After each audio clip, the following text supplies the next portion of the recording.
Okay, in this video, we're going to go over the guided notes for section 2-3 in our book, and we're using the notes page from a previous geometry class that we have. So first thing we need to talk about is the triangle sum theorem, which we kind of have already been using, and that says that the sum of the angles in a triangle add up to 180 degrees. And we can pretty easily prove that. If I was to draw a triangle, let's call these angles 1, 2, and 3, and if I was to construct a parallel line to the base of the triangle, now we have a couple of parallel lines cut by a transversal going this way and a transversal going the other way.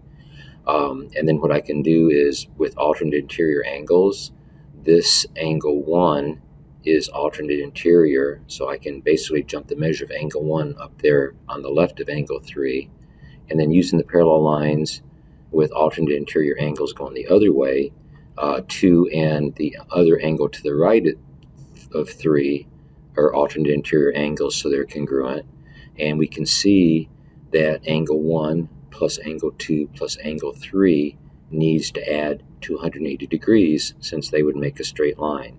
So this is kind of like a short proof of the triangle sum theorem. The measure of angle A plus the measure of angle B plus the measure of angle C equals 180 degrees. Let's look at example 1. We want to find the measure of each numbered angle. So if we look at the triangle that we're given, we've got 2 missing angles in this triangle that need to make 180. We've got 1 missing angle in this triangle that needs to make 180 in the KLM triangle. So we can add 57 and 71 together and subtract that from 180. So I'm going to do 180 take away the sum of 57 and 71, which is 180 minus 128, and we get 52. So the measure of angle 2 equals 52 degrees. So we got 52 there. Coming up, we have, in this section, we have what we call the exterior angle theorem, which we really can't use yet, but that says that this exterior angle, like if we look at this JKL triangle and kind of extend this side this way, this is an exterior angle. This exterior angle is equal to the sum of those two. So as a shortcut, I could take 57 minus 28 and find out what angle 3 measures. But for where we're at right now, not having that theorem yet, we can see that 1 and 57 are going to be supplementary with each other. So if I do 180 take away 57, we get 123. So this angle 1 is going to be 123. And then now in this other triangle, I have 2 angles that I know. We can add these together and subtract from 180 and find the measure of angle 3. So we have 123 plus 28 is equal to 151, and 180 minus 151 equals 29 degrees. So the measure of angle 3 is 29 degrees. And we could check these out. Now here's how this exterior angle theorem is going to come in a little bit later. 57 is equal to 29 plus 28. So as a shortcut, we could have done 57 take away 28 and got 29 that way. Let's move on. So our new vocabulary, we're talking about interior angles. These angles are inside the triangle. And then if we talk about interior angles, we also can talk about exterior angles. So this is an exterior angle. If we extend the line this way, sort of like in a pinwheel pattern, this is an exterior angle. And if we extend this line down, this is an exterior angle. So we have interior angles, and we can have exterior angles by extending the sides, sort of in a pinwheel pattern. We also could do it the other way too. We could go out this way, go out this way, and go out this way, and talk about these exterior angles also. But the deal is, with this theorem coming up, the exterior angle theorem, this exterior angle is equal to the sum of the opposite or remote interior angles. So the angles that aren't attached to this exterior angle, like angle 2 and angle 3, are the remote interior angles, and it's always going to be the case that these two are going to add up to whatever that exterior angle is. Let's move on. So here they're defining the exterior angles. Exterior angle, 1 and 3 would be remote. 1, 2, and 3 are interior angles. 1 and 3 are what we call remote interior angles compared to angle 4. Remote interior.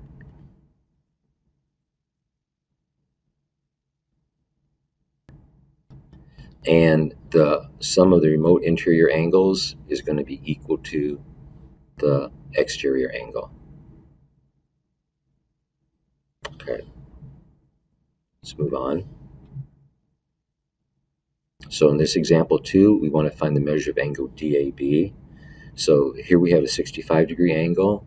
This angle B is 6x minus 4, but this 12x plus 7, this angle BAD, is an exterior angle. Let me mark that. So this is an exterior angle. And this is an interior angle. And this is an interior angle. This is also an interior angle, but the theorem says that this exterior angle is equal to the sum of the remote interior angles, which are the opposite inside angles, not the angle that attaches to the exterior angle.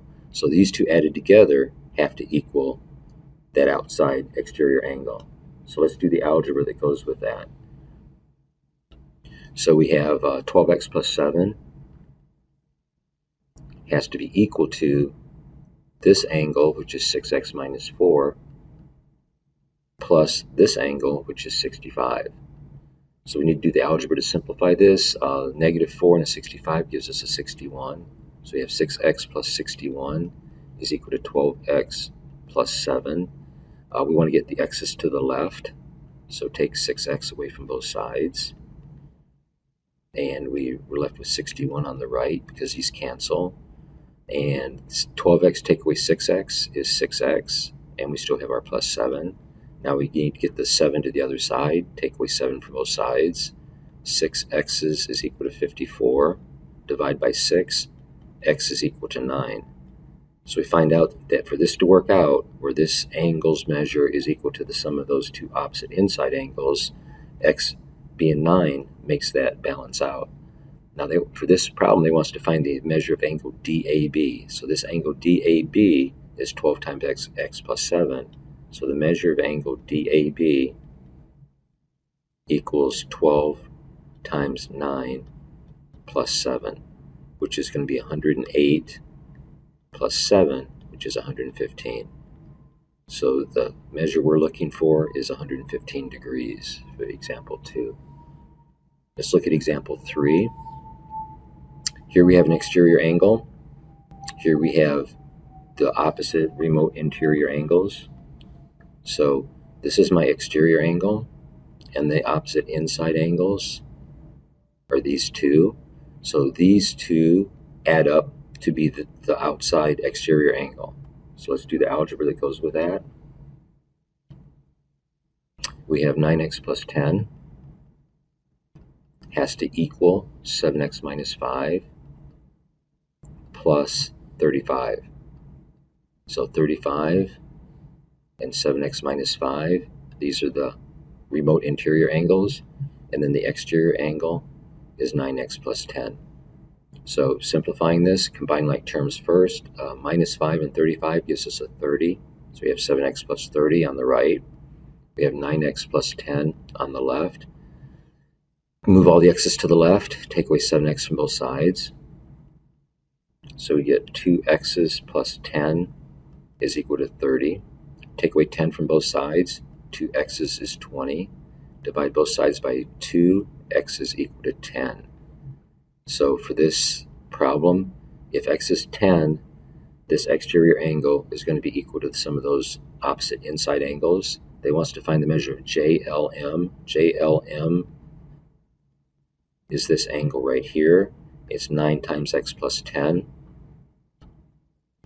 9 times 10 plus 10, since x is 10, gives us 90 plus 10, which is 100.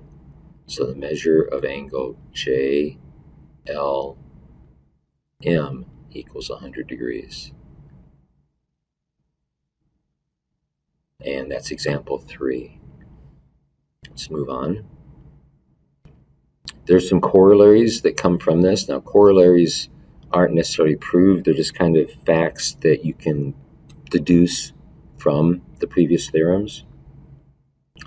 So if a triangle has 180 degrees, this is kind of an argument that goes with this. If this triangle has to have a measure of 180 degrees totally inside, A plus B plus C adds up to 180. Well, C is already a 90. So if I take 180 minus 90, I'm left with 90 degrees. These two remaining angles need to add up to 90 degrees. And by definition, that makes them complementary. So in a right triangle, the other than right angles are complementary because they need to add up to 90 degrees.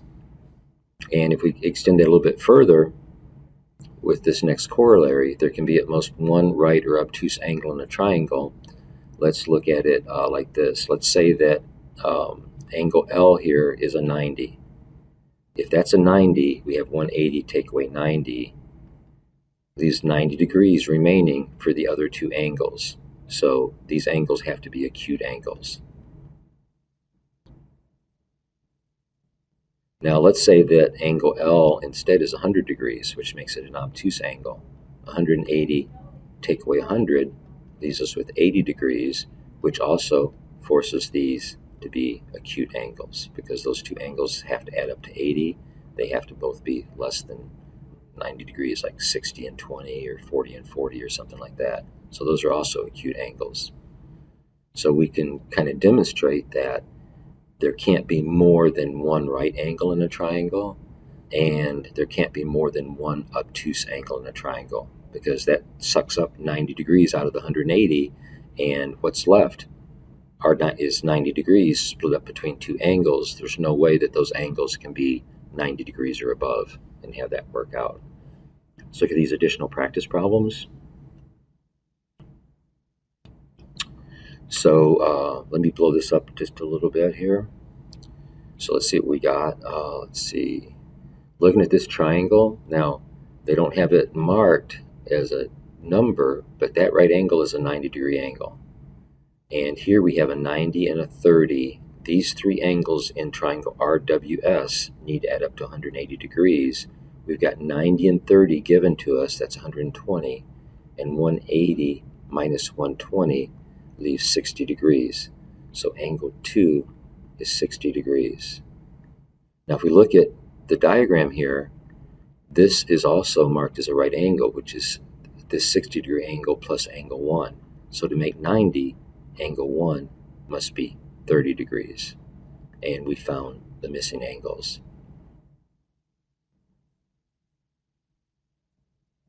Let's look at number 2 here. So for number 2, we've got these two angles given to us, so we can figure out the measure of angle 1, since they all have to add up to 180 degrees. We have 66 and 58. This gives us 14, carry the 1, 7, this gives us 124 degrees, and 180 minus 124 makes 56. So this angle 1 has to be 56 degrees. Now by vertical angles, angle 2 is also going to be 56 degrees since vertical angles are congruent. So these are both 56s. And together, in the right-hand triangle, this NQO triangle, these angles need to add up to 180 also. So if we take 56 plus 50, that gives us 106. If we subtract 106 from 180, we get 74 degrees. So this angle 3 must be 74 4 degrees. And we found all the angles there. So this used triangle sums, vertical angles, and triangle sums. This one used recognizing that you had a right angle, which was a 90. Then it used triangle sums, and then recognizing that this angle was a 90, and these two angles need to be complementary or both add up to 90, left us being able to figure out what angle 1 was, is a 30. Okay, let's look down at number 3. Now the diagram's down here. So this is an exterior angle pattern. Like we said before, with the exterior angle, this angle is equal to the sum of these two. So algebra-wise, what we need to do is to, and let's see what they want us to find. They want us to find the measure of ABC. So ABC, they want us to ultimately to find the measure of that angle there. But by the exterior angle theorem, 145 is equal to the sum of the opposite inside angles, or remote interior angles, which are 95 plus 2x. So there's our algebra. Take 95 away from both sides.